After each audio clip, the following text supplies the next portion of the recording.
اللهم صل على سيدنا محمد يا رب صل وسلم دائما ابدا على حبيبي. اللہ تعالیٰ نے موسیٰ علیہ السلام کی پیدائش سے لے کر بنی اسرائیل کی تباہی تک کا واقعہ ترتیب سے بیان کیا ہے. پہلے سورہ نمل مکمل کر لیتا ہوں. اس میں جو سلیمان علیہ السلام کے واقعات ہیں، لوگ کہتے ہیں کہ ہر سال وہی واقعہ سنا رہے ہیں، اب کچھ نیا لے کر آؤ. تو بھئی یہ تو قرآن پر اللہ میاں سے بولو کہ اللہ تو ہر دفعہ قرآن میں کوئی نیا ورژن لے آیا کر، نیا واقعہ ہو. تو پھر ہم بھی جب اللہ بار بار وہی سنا رہا ہے تو ہمیں بھی چاہیے کہ بار بار وہی سنیں. کیوں؟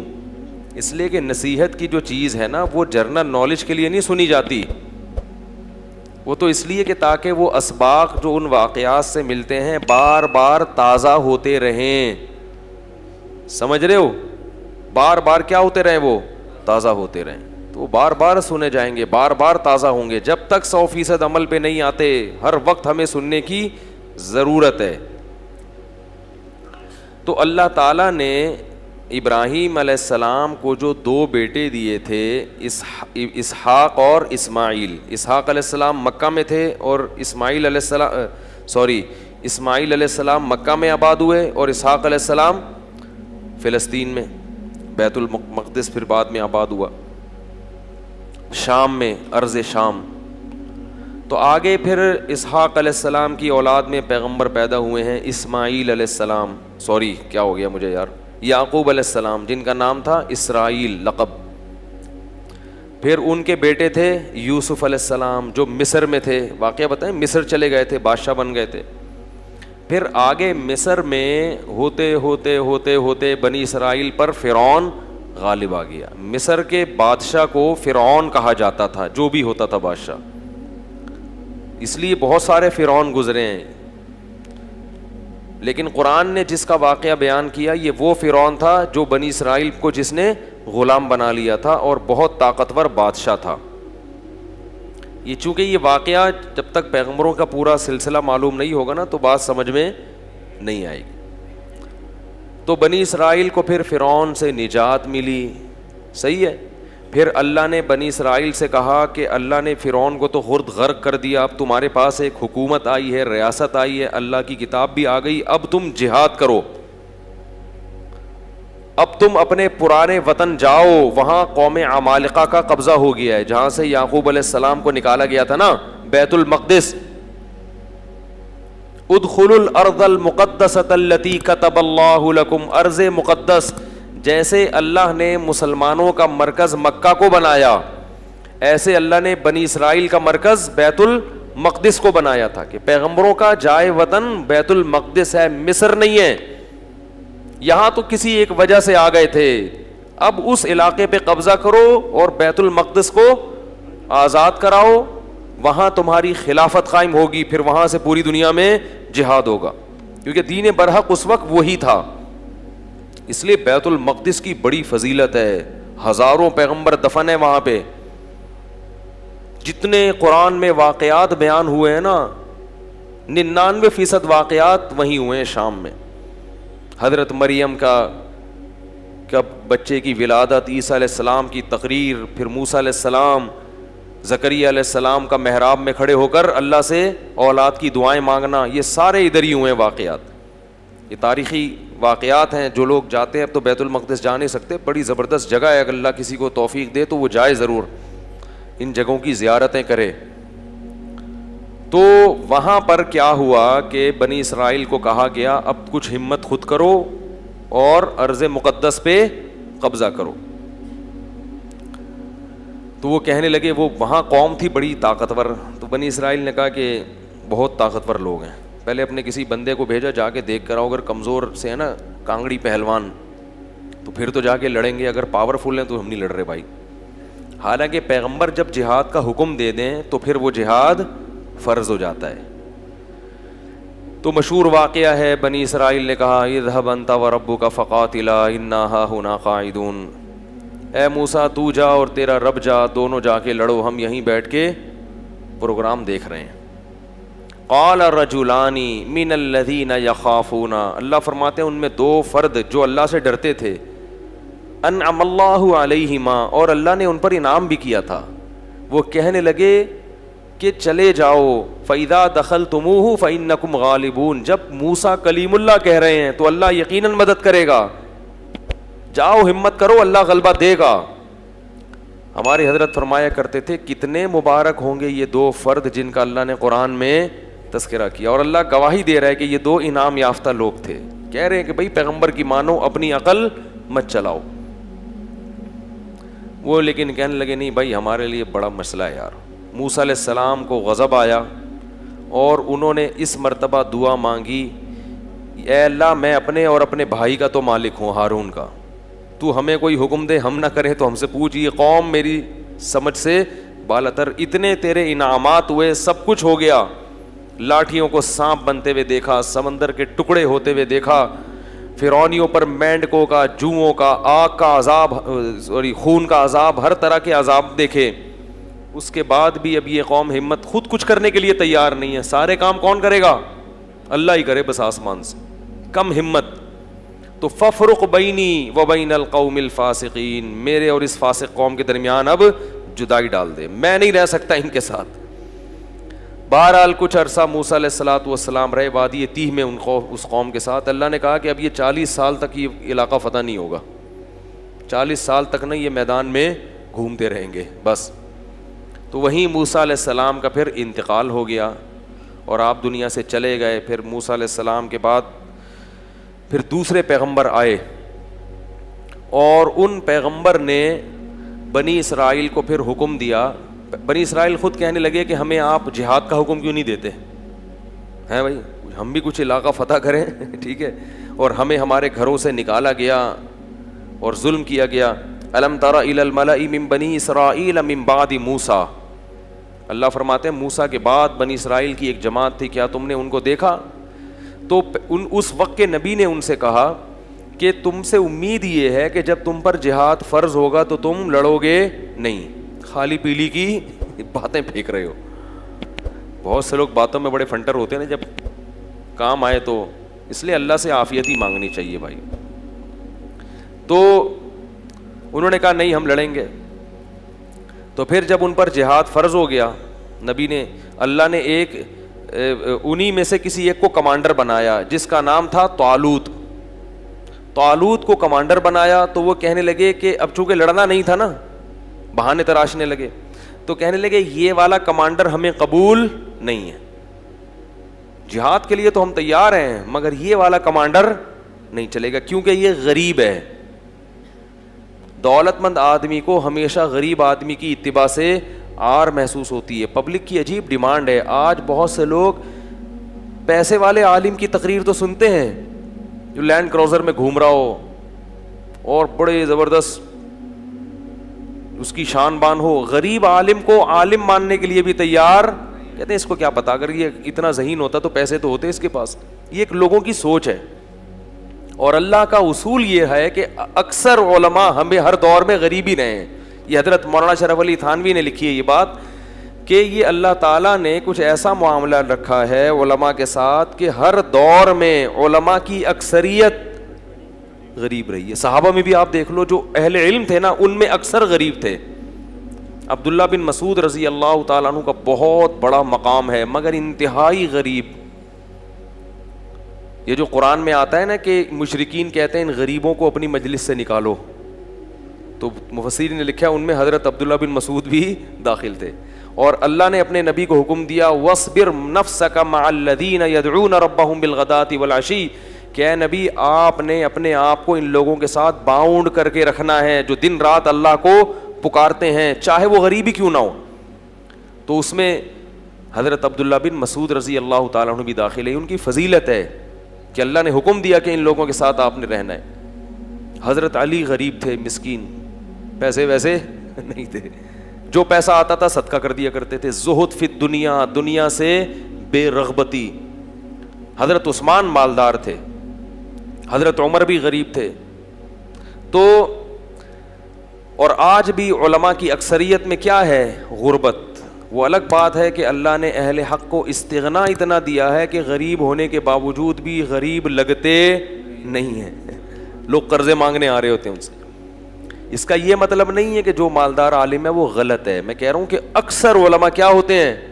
غریب ہوتے ہیں. تو اس لیے میرے بھائی کوئی کسی کے پاس اگر علم ہے، تقویٰ ہے، تو محض اس بیس پر اس کی انسلٹ کرنا یا اس کی عزت نہ کرنا کہ یعنی جو کہتے ہیں نا پیسے تو ہیں نہیں اس کے پاس، تو یہ کوئی اچھمبے کی بات نہیں ہے. البتہ جو عالم غریب ہو مگر لوگوں کی جیبوں پہ نظر رکھتا ہو، غربت کی وجہ سے احساس کمتری کا شکار ہو، وہ پھر عالم نہیں ہے. کیونکہ اس کو اللہ نے جو دولت دی ہے نا علم کی، اسے اس دولت کی قدر نہیں ہے. تو جب خود ہی قدر نہیں ہے تو دوسرا کیوں قدر کرے؟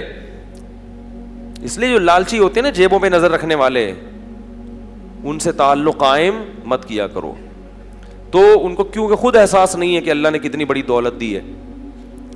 تو میں یہ عرض کر رہا تھا، کیا بات کر رہا تھا میں؟ طالوت جو تھے نا وہ غریب تھے اور ان کو پیغمبر نے کیا بنا دیا؟ کمانڈر. اور کہا کہ یہ میں نے اللہ کے حکم سے بنایا ہے لہذا مانو. کہنے لگے انا یکون لہ الملک علینا، یہ کہاں سے امیر ہو گیا بھائی؟ نحن احق بالملک منہ، ہم زیادہ حقدار ہیں، ہم میں سے کسی کو بناؤ، ہم میں جو ہے نا بڑے بڑے قوم کے سردار. تو نبی نے کہا کہ نہیں، یہ سلیکشن اللہ کی طرف سے ہے.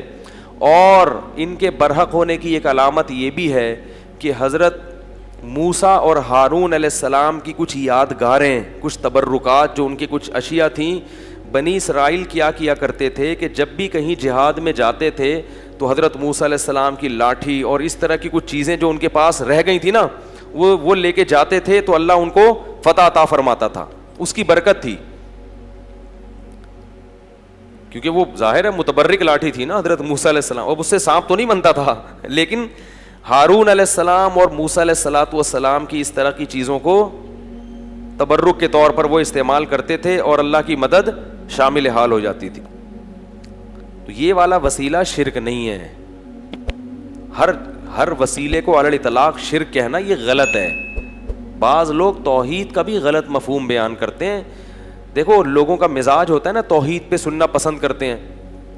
بہت سے لوگ تو کیا کرتے ہیں، لوگ ہر چیز کو شرک شرک شرک شرک کہہ کے یہ ثابت کرتے ہیں کہ ہم بہت بڑے موحد ہیں. لوگ کہتے ہیں یہ ہوتی ہے توحید، حالانکہ وہ توحید نہیں ہوتی، وہ کرامتوں کا انکار ہو رہا ہوتا ہے. سمجھ رہے ہو؟ تو ہر چیز کو اعتدال ضروری ہے. جتنا شریعت نے جس چیز کو بتایا ہے آپ اس کو اتنا ہی رکھیں، اس میں زیادہ فنٹر گیری کی کوشش مت کریں. توحید میں بھی غلو درست نہیں ہے. ایک چیز توحید میں شامل نہیں ہے، آپ اس کو خام خامیں. تو وہ جو تبرکات تھے انبیاء کے، اس کا فائدہ کیا ہوتا تھا کہ ان کی وجہ سے اللہ کی مدد نازل ہوتی تھی. تو یہ تبرک جائز ہے. تو اہل اللہ سے اس قسم کا تبرک بھی جائز ہے. جیسے حضرت عباس رضی اللہ تعالیٰ عنہ کے وسیلے سے صحابہ دعا مانگتے تھے کہ اللہ ان کی وجہ سے تو کیا کر دے، بارش.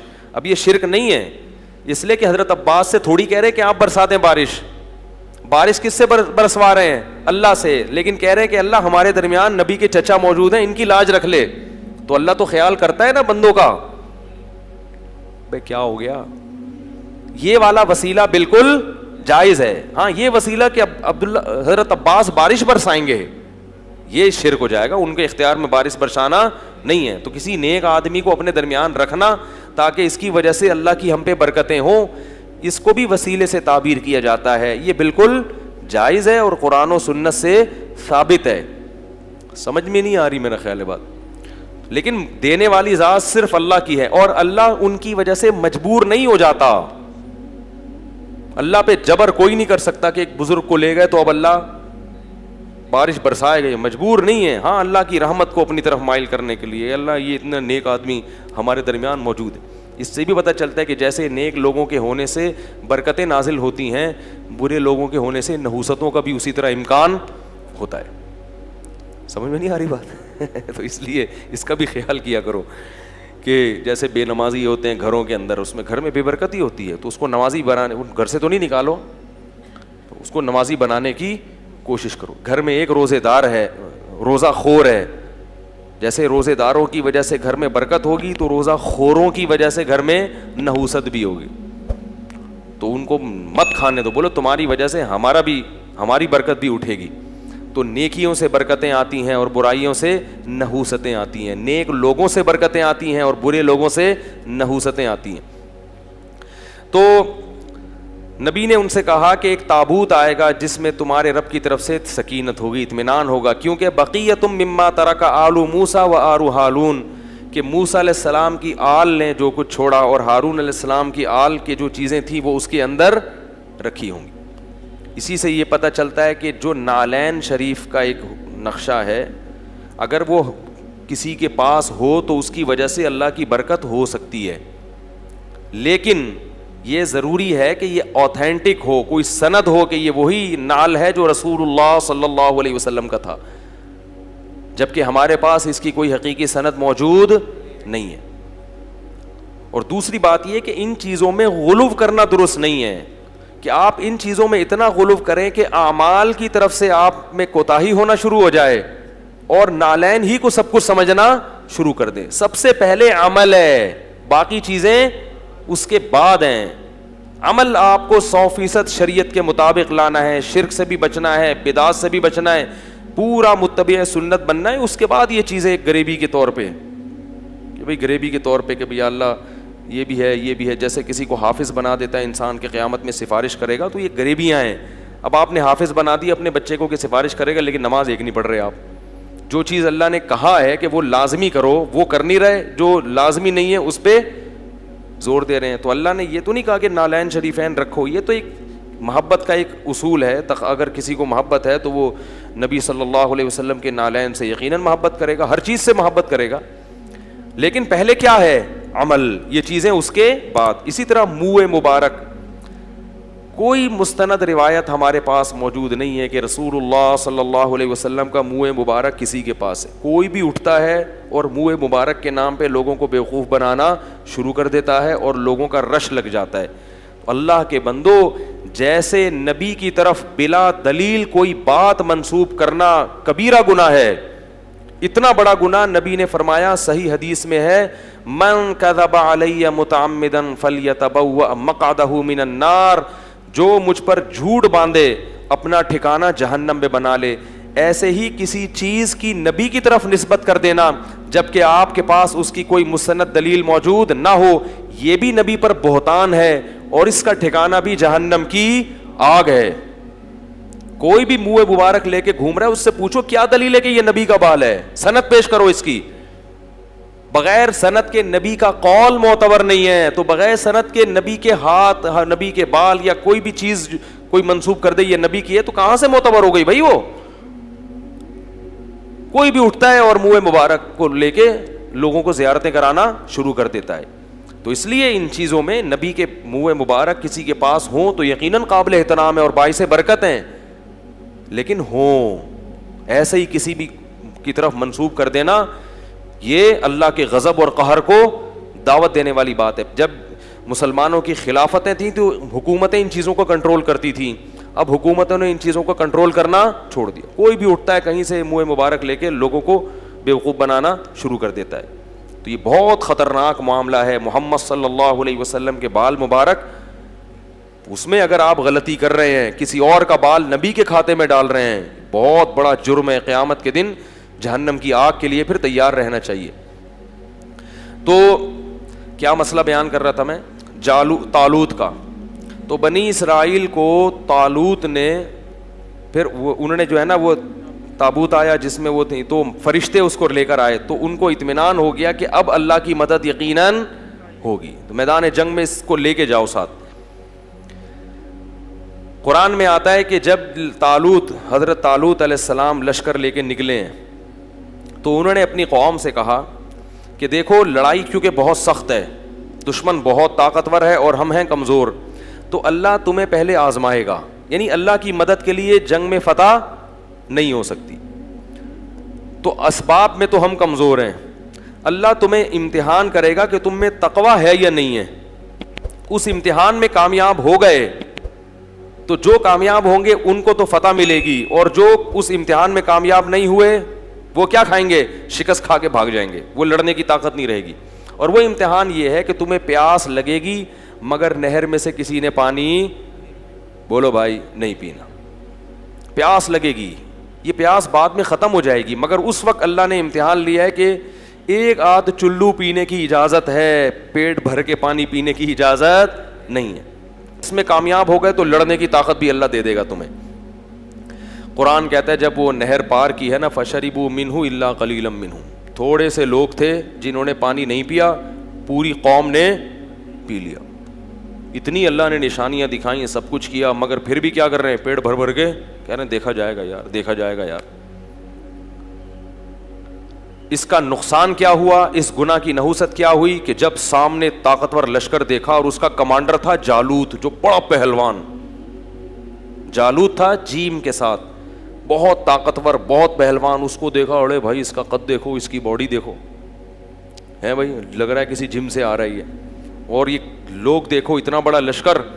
تو جنہوں نے پانی پیا تھا نا وہ کہنے لگے لا طاقت لنا اليوم بجالوت وجنودی, آج ہمارے پاس طاقت نہیں ہے جالوت اور اس کے لشکر سے لڑنے کی, یہ نہیں ہو سکتا بھائی. اس سے پتہ چلتا ہے گناہ کرنے سے ہمتیں پست ہو جاتی ہیں. اللہ کی نافرمانی کرنے سے کیا ہوتا ہے؟ ہمتیں پست, کچھ بھی نہیں کر سکتے دنیا میں. اللہ کے لیے کچھ نہیں کر سکتے. پھر لا طاقت لنا اليوم بجالوت وجنودی قال الذين يظنون انهم ملاقو اللہ. اللہ فرماتے وہ لوگ جن کو اللہ سے ملاقات کی امید تھی کہ ایک دن اللہ کے سامنے کھڑے ہوں گے, اس کا ہمیں بدلہ مل جائے گا, وہ کہنے لگے کہ کم من فئۃ قلیلۃ, دیکھو کتنی ہی بار ایسا ہوا ہے کہ ایک چھوٹی سی جماعت کو اللہ نے بڑی جماعت پر غلبہ دیا ہے. ہمت کرو کیونکہ پیغمبر کے حکم پہ آئے ہیں ہم. خود سے جب آئیں گے تو دو رائے ہو سکتی ہے نا کہ بھئی صحیح کیا غلط کیا, تو اللہ کہہ رہا ہے تو غلط ہو ہی نہیں سکتا. اور اللہ نے ہمیں شکست دینے کے لیے تھوڑی بلایا ہے, تو اللہ غلبہ دے گا. تو اب جب لڑائی شروع ہوئی ہے تو اتنی زبردست انہوں نے دشمن نے حملہ کیا کہ قرآن کہتا ہے کہ یہ جو تھوڑے سے لوگ میدان جنگ میں ڈٹے نا, ان کو اندازہ ہو گیا کہ ہمارے قدم یہاں ٹھہر نہیں سکتے, ہم نہیں ٹھہر سکتے. تو اب اللہ سے دعا مانگ رہے ہیں ربنا افرغ علینا صبرا وثبت اقدامنا وانصرنا علی القوم الکافرین. کیسے عجیب الفاظ ہیں, اے اللہ ہم پر صبر کو انڈیل دے. انڈیلنا کسے کہتے ہیں؟ جیسے بالٹیاں بھر بھر کے پانی کسی کے اوپر ایک تو ہوتا ہے نا ڈالنا, یہ نہیں کہہ رہے اے اللہ ہمیں صبر کی توفیق دے دے, نا نا نا نا, صبر کی توفیق تو چھوٹے موٹے غموں میں ہوتی ہے. یہاں تھوڑا سا صبر نہیں چاہیے, بہت بہت مشکل ہے بھائی, لڑنا بہت مشکل ہے. تو کیا کر کے ہم پر صبر, افراغ عربی میں کہتے ہیں, پانی کہیں سے بھرا ہوا ہو نا برتن میں, وہ پورا آپ کیا کر رہے ہیں کسی کے اوپر ایسے الٹ دیں, ایسے اللہ بالٹیاں بھر بھر کے ہمارے اوپر صبر کو ڈال تو. وثبت اقدامنا, اور ہمارے قدموں کو یہاں پر جما دے, یہاں پہ اکھڑنے نہ پائیں, ہم تجھ سے دعا مانگتے ہیں. وانصرنا علی القوم الکافرین, اور ان کافروں پر ہمیں ہماری مدد کر.